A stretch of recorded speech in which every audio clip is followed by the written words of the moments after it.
Olá, pessoal, bom dia. Tudo bem com vocês? Eu sou a professora Cris Pereira e hoje, na aula 71, na sequência didática 11, o nosso objeto do conhecimento será o barroco, a arte da contradição, né? A arte da indisciplina que vocês tiveram a oportunidade de conhecer na aula de segunda-feira com a professora Juliana, não é verdade? Pois é, nesta aula nós vamos dar uma ênfase à obra de Gregório de Matos Guerra, O Boca do Inferno. Por que será? Vamos conhecer e ficar sabendo de tudo isso? Vamos juntos? Então, nesta aula nós propomos relembrar alguns aspectos importantes do Barroco, visto na aula passada. Vamos apresentar o maior poeta barroco brasileiro, Gregório de Matos Guerra. Assim como vamos apresentar para vocês as características dos textos deste nosso poeta, Gregório de Matos. Vamos falar da poesia lírica e satírica. E, por fim, vamos corrigir exercícios que vão lá da página 135 à página 138. Muito bem. Como referência, teremos o nosso livro de literatura brasileira, Lila Cereja, e também o nosso livro de consulta, Arte Literária, da Clemi Benese. Além disso, utilizamos nessa aula vários sites e elencamos alguns, os quais eu gostaria que vocês pudessem visitá-lo posteriormente. Bom, pessoal, vamos começar pelo Barroco na Europa, né?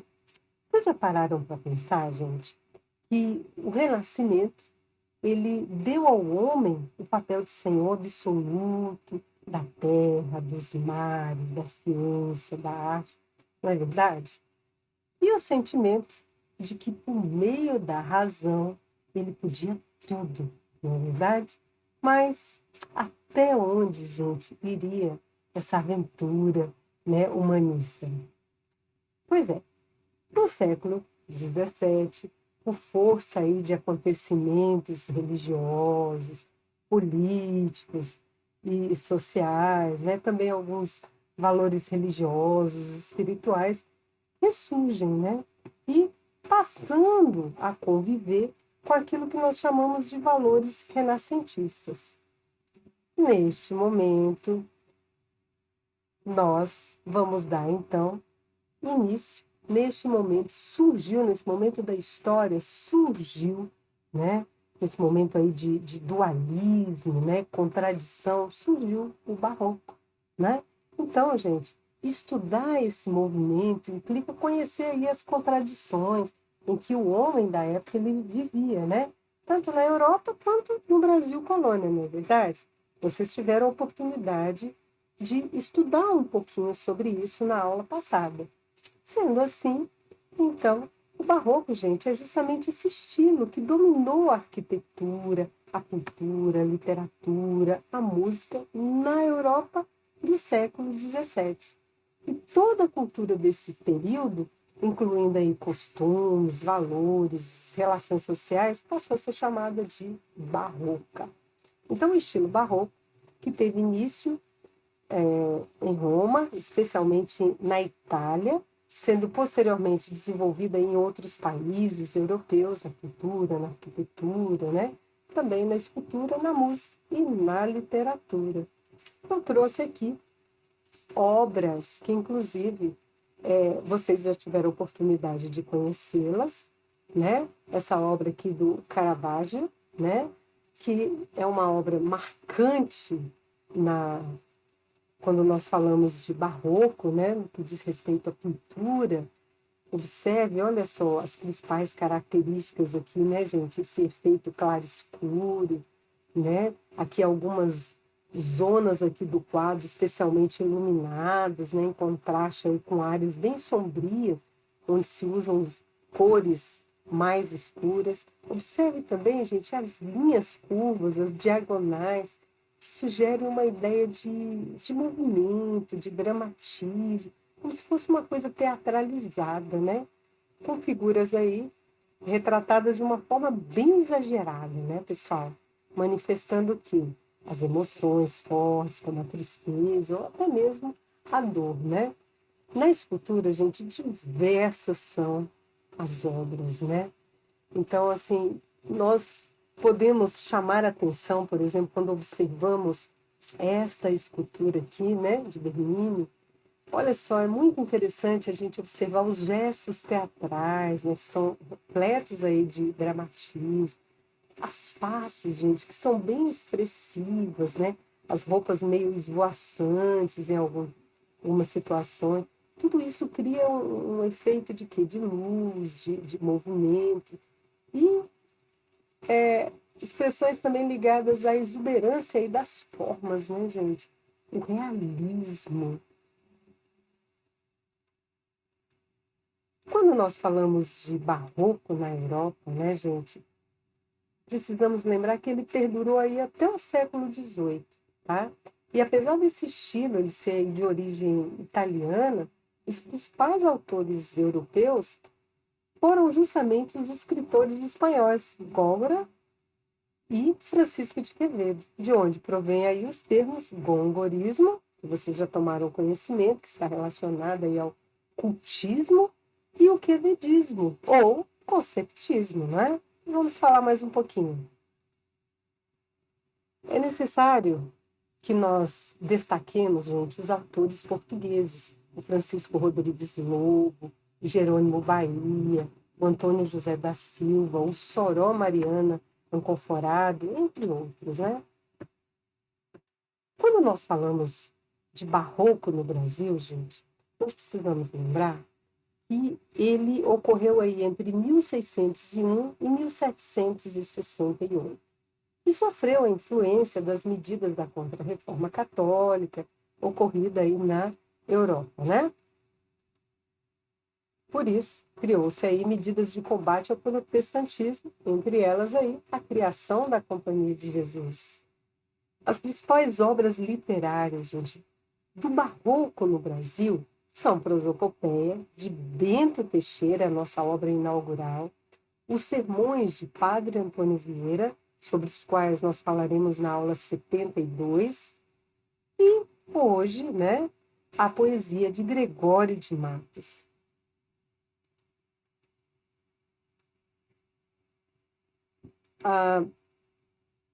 O barroco, gente, aqui no Brasil, teve grande destaque na arquitetura, na escultura, na pintura, na literatura. Aqui está a capa do livro Prosopopeia, né, de Bento Teixeira.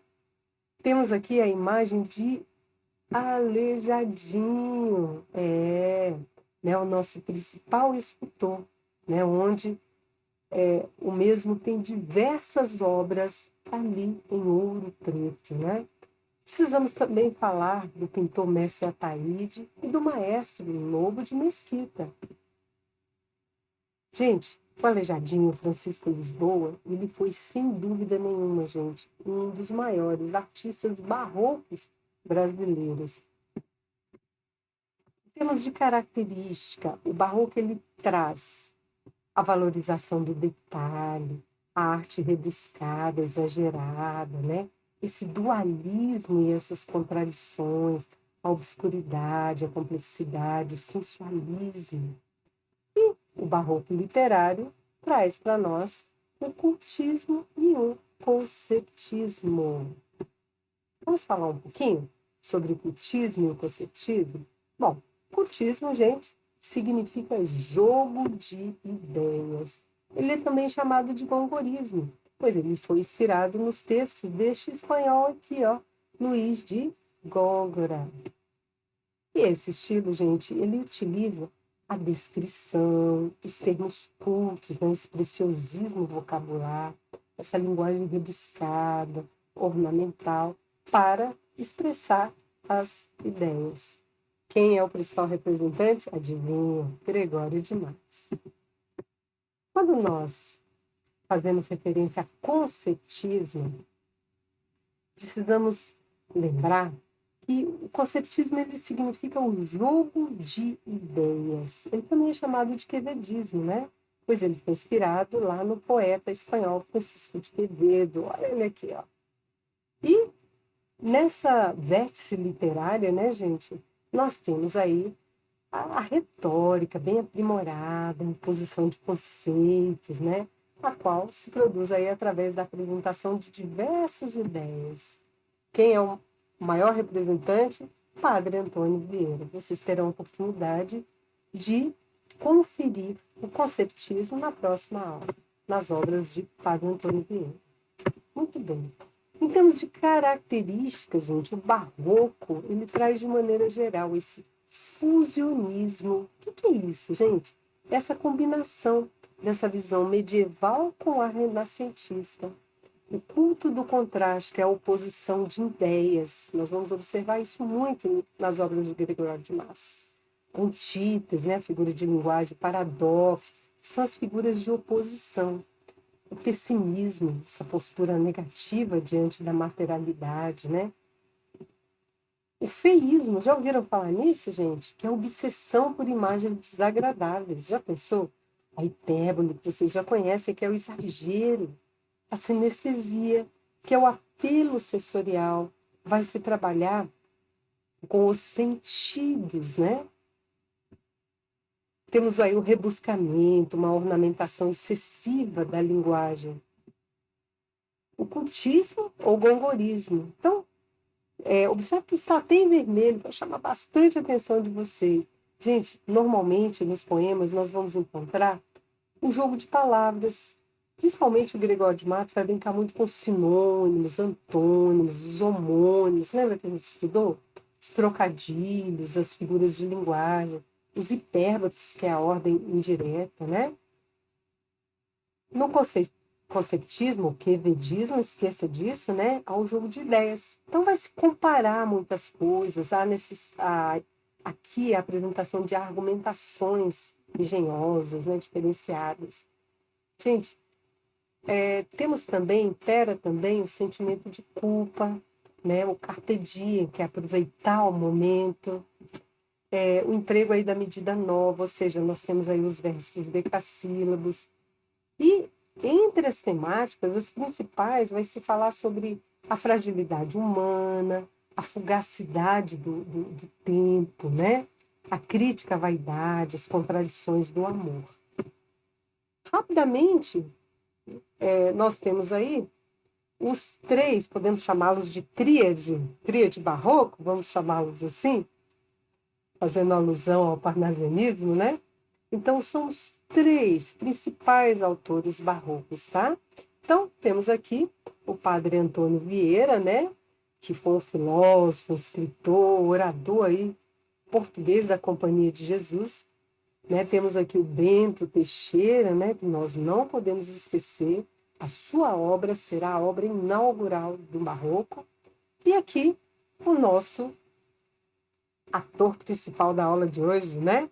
Que é o Gregório de Matos, tá, gente? É interessante nós lembrarmos, gente, que a sua obra reúne mais de 700 textos aí de poemas líricos, satíricos, heróicos, religiosos, né? E parte da sua poesia ironiza diversos aspectos da sociedade. Por isso ele ficou conhecido como Boca do Inferno. Descobriram, né? Então, com vocês, Gregório de Matos, gente, o Boca do Inferno. Olha lá, para vocês não esquecerem, tá? Gente, então, Gregório de Matos foi o primeiro poeta genuinamente brasileiro de nossa literatura, né? Ele despertou a ira dos que eram criticados em seus poemas. Muito dinâmico, né? O poeta, gente, ele não compôs só os poemas satíricos que lhe deram fama de Boca do Inferno, tá? Gente, ele nasceu em dezembro na cidade de Salvador, Bahia. Então, ele é baiano. Ele é filho de Maria da Guerra e Gregório de Matos. Ele pertencia a uma família bastarda, gente. Então, por isso, ele foi estudar lá em Coimbra, em Portugal. Ele trabalhou com juiz, grande paixão era de fato a literatura. Gente, Gregório de Matos, ele foi destituído dos cargos que ele tinha, principalmente de juiz, por insubmissão. Ele criou muitas inimizades, gente. Porque ele fazia muita crítica, né, nos seus poemas, o que lhe garantia o apelido de Boca do Inferno, para vocês esquecerem, né? Em 1694, gente, ele foi deportado, foi mandado para Angola, né? E mais tarde houve aí permissão para que ele voltasse ao Brasil, então não para a Bahia, tá? E ele voltou para Recife. Gente, o poeta se apaixonou pela viúva Maria dos Povos e seu relacionamento com ela acabou levando à miséria, né? E também à vida boêmia. Ele escrevia sátiras em Portugal e, ao voltar ao Brasil, não poupou a sociedade baiana de seus costumes. Aqui, gente, na página 123 do livro de vocês podem encontrar o seguinte: diferente do barroco europeu, que se voltou principalmente às exigências de um público aristocrático, o barroco brasileiro nasceu e se desenvolveu em condições bastante diferentes, ganhando características próprias, como as que se veem na poesia do baiano Gregório de Matos. Naquela época, gente, no século XVII, o Brasil ele era um grande assim, celeiro de cana, né? Cana de açúcar. E os colonos portugueses que vinham para cá, eles estavam interessados, gente, na exploração desse produto. E, ao mesmo tempo, eles queriam enriquecer rapidamente, né? Então, pouco entre eles sabiam ler e escrever. Entretanto, aos poucos, gente, foi surgindo aí na colônia um grupo de pessoas cuja formação intelectual acontecia lá em Portugal. Foi o caso aí de Gregório de Matos, né? E com isso, essa elite toda que foi para lá estudar, né? O que aconteceu? Foi responsável pelo nascimento de uma literatura brasileira, inicialmente um pouco frágilzinha, viu, gente? Presa aí aos modelos lusitanos, quer dizer, lá de Portugal. E sem um público consumidor ativo e influente. Você imagina, então, pessoal, a crítica que Gregório de Matos fazia a essa situação do enriquecimento rápido de alguns, né?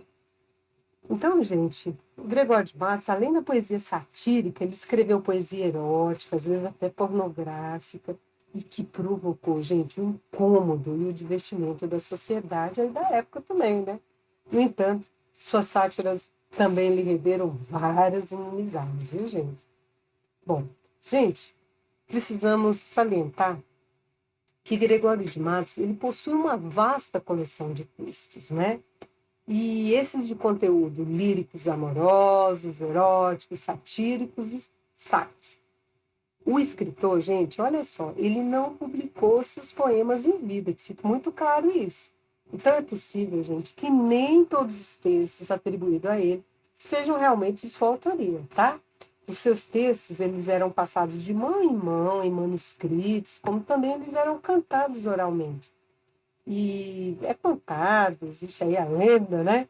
Que um amigo dele, o governador Dom João de Alencácio, colecionava seus textos e fazia com que fossem transcritos em livros especiais. Hoje, a obra de Gregório de Matos está catalogada lá na Academia Brasileira de Letras. Gente, a produção de Gregório de Matos. Então, conforme eu já falei, ele teve parte de sua obra satírica e a outra parte lírica.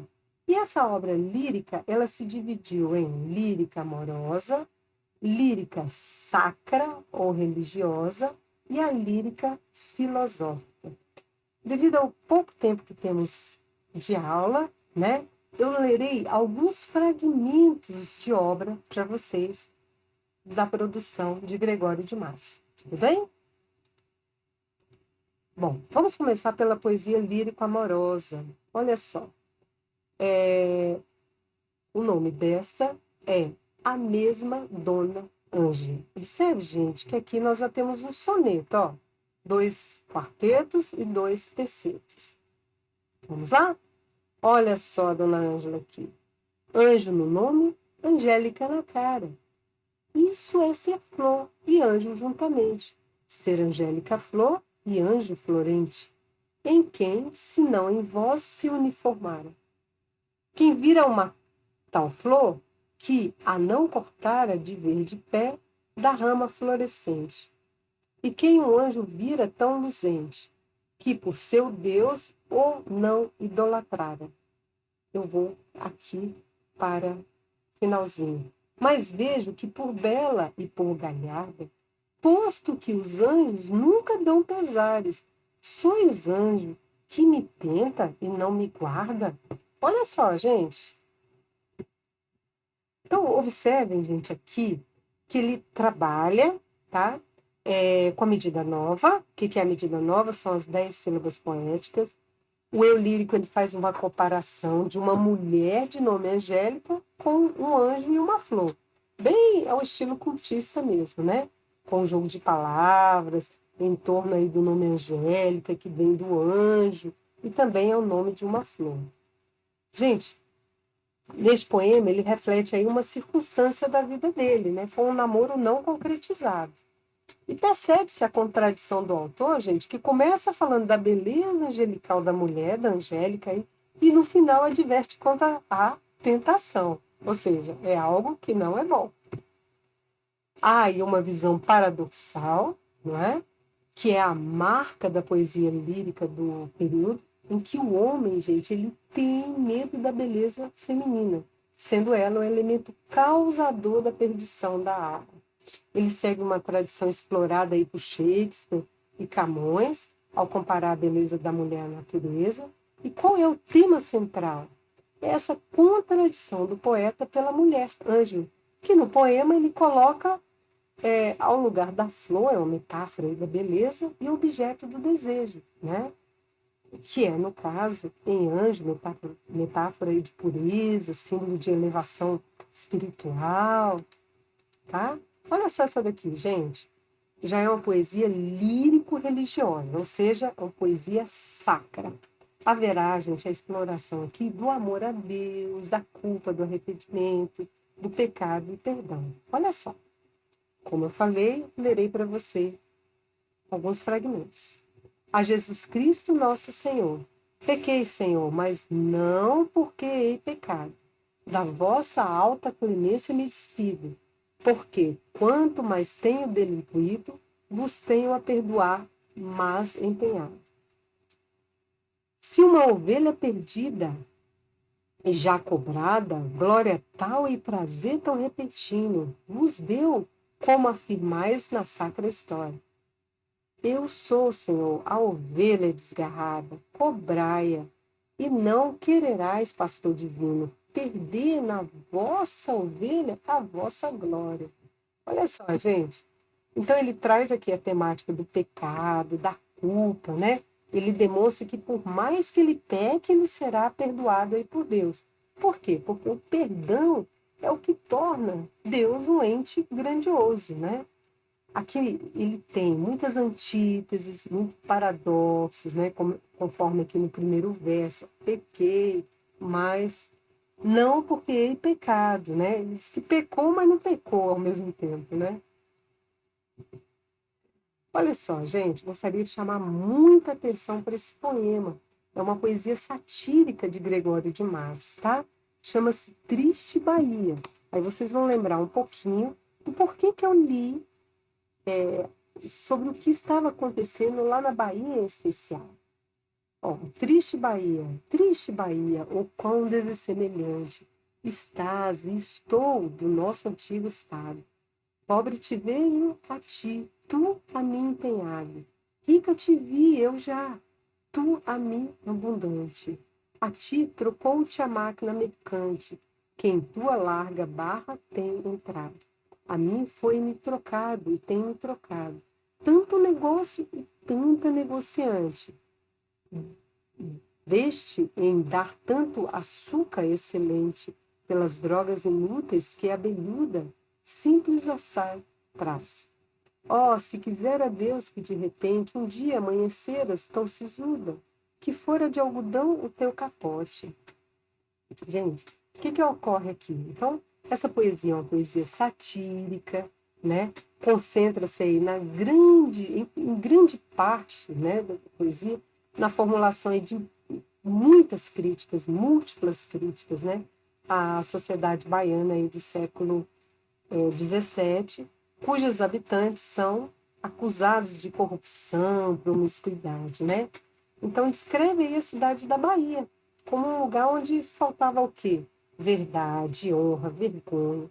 Gente, Gregório ele vai criticar os negociantes ambiciosos, a nobreza estúpida e vaidosa, os pretos e mestiços sem valor, a justiça, que para ele é corrupta, injusta, os religiosos hipócritas, a Câmara, que é incompetente, e a economia açucareira, que está decadente na época. Bom, Gregório de Matos, em suas poesias satíricas, gente, ele vai fazer o registro dos costumes, né, por meio de eventos religiosos. Então, por exemplo, no poema A Procissão de Cinza em Pernambuco, ele vai falar da própria poesia, né, da sua posição enquanto poeta satírico, no poema E Pois Coronista Sou, e principalmente, gente, a crítica à sociedade baiana, tá? Se vocês tiverem oportunidade, leiam, por favor, ao padre Lourenço Ribeiro. Gente, Boca do Inferno não perdoava ninguém, tá? Todos eram objetos de sua lira maldicente. Bom, a sua poesia lírica, filosófica, gente, aborda temas relacionados à existência humana, à angústia existencial, traz as frustrações humanas diante da realidade, o desconcerto do mundo, que também foi um assunto tratado por Camões. Lembra que eu já falei sobre isso? Trata sobre a transitoriedade da vida, do tempo, a efemeridade, a rapidez com que o tempo passa, essa fugacidade da vida, a instabilidade das coisas do mundo e do ser humano. Então, pessoal, vamos corrigir os nossos exercícios, os que estão na página 135 e 136. Nós vamos ler o texto Pecador contrito aos pés de Cristo crucificado. Aqui nós temos a imagem de um dito, né? Pecador. Vamos lá? Ofendi-vos, meu Deus, é bem verdade. Verdade é, meu Senhor, que hei delinquido. Delinquido vos tenho e ofendido. Ofendido vos tem minha maldade. Maldade que encaminha a vaidade. Vaidade que todo meu há vencido. Vencido quero ver-me arrependido. Arrependido a tanta enormidade. Arrependido estou de coração vos busco. Dai-me abraços, abraços que me rendem vossa luz.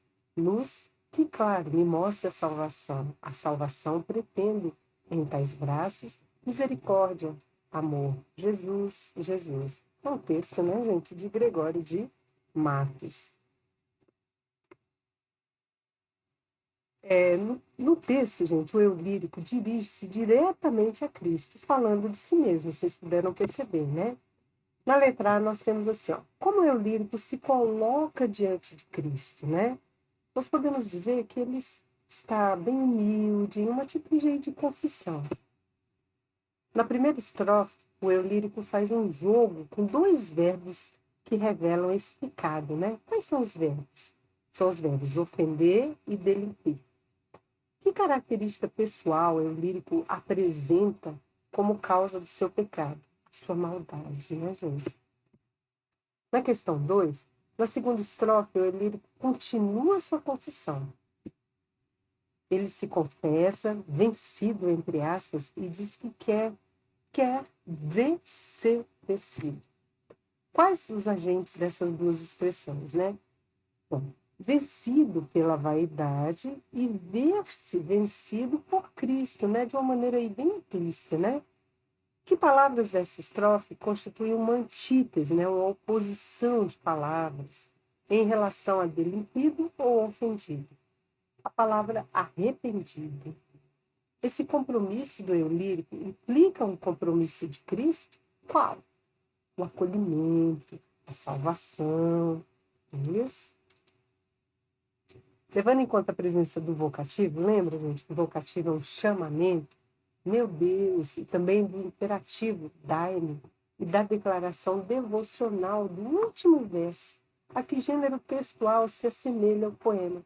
Vocês observaram? Parece uma oração, né, gente? Leia o texto. Leia a seguir 2 tercetos da lírica religiosa de Gregório de Matos, nos quais o eu lírico também se dirige a Cristo pedindo a salvação. No primeiro eu tenho assim: eu sou, Senhor, a ovelha desgarrada, cobrai-a e não quereis, pastor divino, perder na vossa ovelha a vossa glória. O outro: muito grande é o vosso amor e o meu delito, porém pode ter fim todo o pecar, e não o vosso amor, que é infinito. Vamos ver aqui? Olha só. O eu lírico, gente, ele busca sua salvação por meio aí da argumentação, né? De que argumentos ele lança a mão aí no primeiro fragmento? Então, no primeiro fragmento, Cristo perderá a sua glória se não o salvar. E no segundo fragmento, né? No segundo fragmento, gente, eu acho que vocês perceberam que o lírico usa o argumento de que o amor divino é infinito, ao passo que pecar é finito. Na questão 5, nós temos que no soneto estudo é emprestada uma figura de linguagem chamada anadiplose. Vocês já ouviram falar, gente? O que é isso, né? Ela consiste em um encadeamento de palavras feito de modo que um termo empregado no final de um verso dá início ao verso seguinte. Qual a importância desse recurso para a argumentação que o eu lírico faz junto a Cristo, né, gente? Bom, nas duas partes do soneto, gente, a confissão e o pedido de perdão, né? O eu lírico lança a mão dessa anadiplose, como meio de enfatizar as ideias, envolver o interlocutor, que no caso é Cristo. Então a gente precisa lembrar que a anadiplose é uma figura de linguagem que consiste na repetição da última palavra no começo de um verso ou frase anterior. Com base no que aprendeu até aqui acerca da linguagem barroca, você diria que o texto é cultista ou conceptista? O que vocês acham, hein? Gente, esse texto ele é predominantemente cultista, né? Principalmente pelo emprego aí das figuras sintáticas, como a inversão, a repetição de termos, que contribui para o rebuscamento da forma e a ornamentação bem exagerada desse estilo, né? Por outro lado, tem um caráter conceptista, os 2 tercetos da questão 4, em que há silogismo, a alusão à parábola, jogo de ideias também. Bom, na página 138, nós encontramos, gente, um roteiro de estudo, né? Vamos dar uma olhadinha nele? Olha só, gente, aqui é o interior da igreja Nossa Senhora da Piedade, né? Um exemplo aí de barroco brasileiro. Gente, nós temos 4 textos. O primeiro é o soneto 7, diz assim: ardor em firme coração nascido, pranto por belos olhos derramado, incêndio em mares de água disfarçado, rio de neve em fogo convertido. Tu que em um peito abraças escondido, tu que em um ímpeto abraças escondido, tu que em um rosto corres desatado, quando fogo em cristais aprisionado, quando cristal em chamas derretido. Se és fogo, como passas brandamente? Se és neve, quando queimas com porfia. Mas aí, que andou o amor em ti prudente, pois para temperar a tirania, como quis que aqui fosse a neve ardente, permitiu aparecesse a chama fria. É um texto, né, esse soneto de Gregório de Matos. Vamos ver o outro, gente? O texto 2 também é um soneto. Nesse mundo é mais rico o que mais rapa. Quem mais limpo se faz, tem mais careta. Com sua língua ao nobre o vil decepa. O velhaco maior sempre tem capa. Já deu para vocês observarem que esse soneto é satírico, né? Mostra o patife da nobreza ao mapa. Quem tem mão de agarrar, ligeiro trepa. Quem menos falar pode, mais increpa. Quem dinheiro tiver, pode ser papa. A flor baixa se inculca por tulipa. Bengala hoje na mão, ontem galopa. Mais incêndio se mostra, o que mais show. Para a tropa do trapo vasso a tripa. E mais não digo, porque a musa topa em apa, epa, ipa, opa, upa. Gente, aí nós temos um outro texto que se chama, para nós respondermos as nossas questões, uma criolinha chamada Cipriana. Uma criolinha chamada Cipriana. Crioula da minha vida, supupema da minha alma, bonita como umas flores e alegre como umas páscoas. Não sei que feitiço é este que tens nessa linda cara, a gracinha com que ris, a esperteza com que falas, o garbo com que te moves, o donaire com que andas, o asseio com que te vestes e o pico com que te amo. Tem-me tão enfeitiçado que a bom partido tomara curar-me por tuas mãos, sendo tu a que me matas, mas não te espante o remédio, porque na víbora se acha o veneno na cabeça, de que se faz a criaga, a tua cara é veneno, que me traz enfeitiçada. Essa alma que por ti morre e nunca acaba.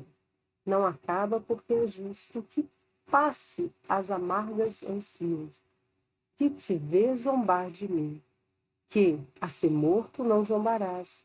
Não zombaras, tão infeliz se eu sou contigo, que a fim de que te agradara, fora o bagre e fora o negro, que tinha as pernas inchadas.